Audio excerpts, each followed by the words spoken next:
Je me lève chaque jour entre 5h et 5h30. J'écoute le silence le matin quand je me réveille. J'écoute les oiseaux que j'entends par ma fenêtre pour un réveil tout en douceur. Je descends et je prépare mon petit-déj, donc un bon petit-déj bien copieux, bien vitaminé.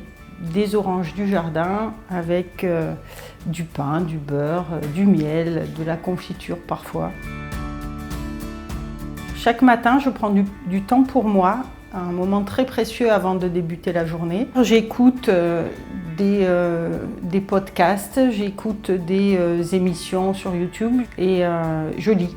Je lis et j'écris, j'adore écrire. J'écris sur ce que je viens d'entendre, d'écouter, sur des paroles qui m'ont marqué, des mots.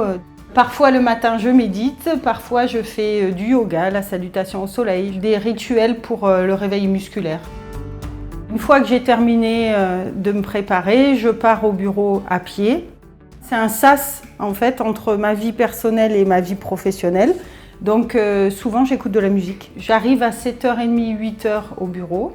Moi ce que je fais quand j'arrive, après avoir aéré, pris mon café, je m'installe et je lis mes mails.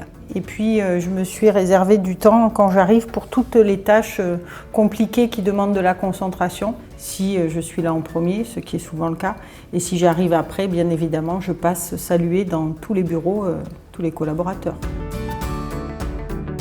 Il y a toujours une flexibilité dans mon emploi du temps pour les urgences. Cependant, je les gère, que ce soit tard le soir ou que ce soit tôt le matin. Quand il y a une urgence, je la gère en dehors des heures de bureau.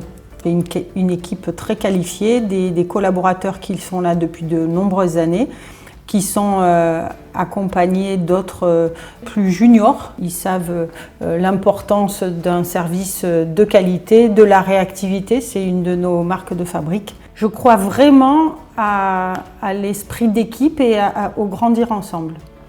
Et je ne conçois pas de faire évoluer ma société sans faire évoluer les collaborateurs qui sont à l'intérieur. Et c'est important pour moi d'essayer de communiquer, en tout cas mon optimisme et ma confiance dans l'avenir et dans la vie, de le communiquer à mes clients. Et quand j'ai un retour positif et qu'on me remercie, que ce soit mes clients ou mes collaborateurs d'ailleurs, c'est ça mes gratitudes au quotidien et c'est ça qui me donne envie d'avancer.